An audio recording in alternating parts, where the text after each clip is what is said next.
शुभम जी, राधे राधे महाराज जी। महाराज जी, क्या प्यारीजू से उनका प्रेम और धामवास मांगना भी शरणागति में बाधक है? नहीं नहीं, ये तो मांगना ही है। इसके लिए तो हम रोएंगे, चिल्लाएंगे, मांगेंगे, यही तो मांगना है। आशास्य दास्यम वृषभानुजायास तीरे समध्यास्य च भानुजाया कदानु वृंदावन कुंज वीथिम स्वहम राधे रतिर्भवेयम।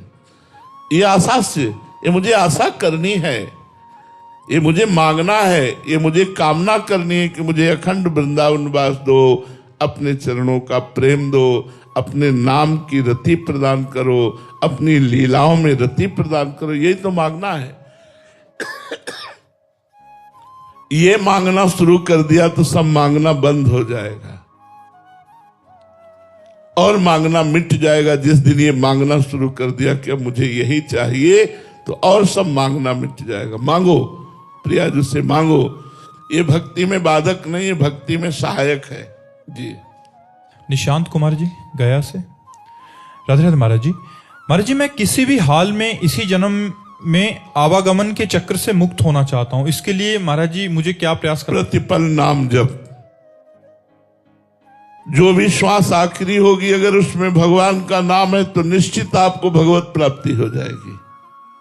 हमें और साधनों पर विश्वास नहीं है, जन्म जन्मांतर तक ले जा सकते हैं, लेकिन पुत्र के बहाने नारायण नाम उच्चारण किया तो आखिरी में नारायण नाम उच्चारण करने के कारण परम पद मिल गया।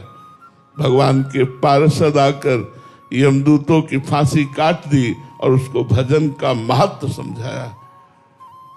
यदि आप प्रतिपल भगवान का नाम जप करते हैं तो आप निश्चिंत हो जाइए, आपको इसी जन्म में भगवत प्राप्ति होगी, क्योंकि पता नहीं कौन सी श्वास हमारी आखिरी हो।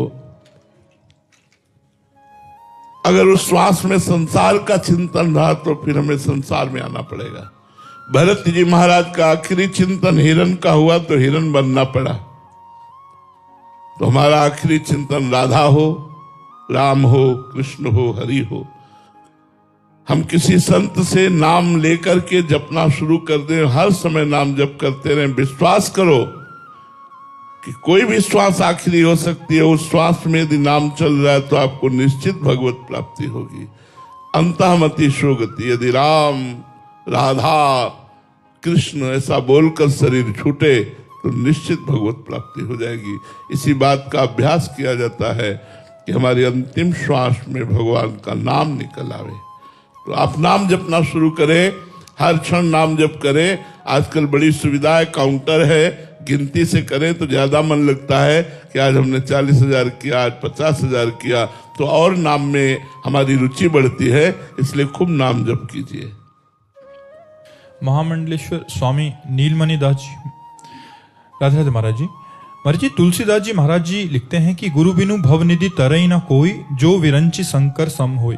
महाराज जी, ऐसा और गूढ़ता से समझाने का इसका? देखो, इसमें भाव ये है कि ब्रह्मा के समान चतुर हो, क्योंकि जितनी भी चतुराई है वो सब ब्रह्मा जी से प्रकट हुई है, और भगवान शंकर के समान ज्ञान संपन्न हो, पर यदि गुरुदेव की शरण नहीं हुआ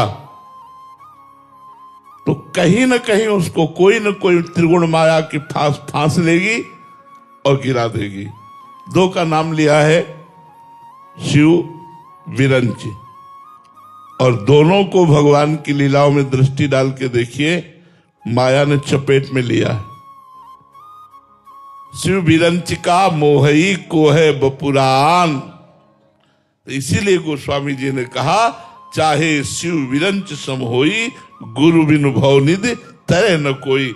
जो गुरु की शरण में है, दैन्य है, गुरु के बताए हुए साधन पर चलता है, वही भगवान को प्राप्त करता नहीं। इतनी ऊंचाई से गिरा दे, इतनी प्रबल माया है।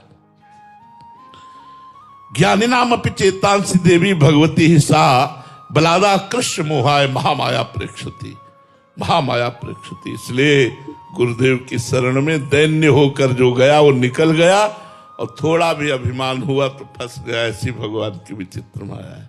समझ पा रहे हैं आप?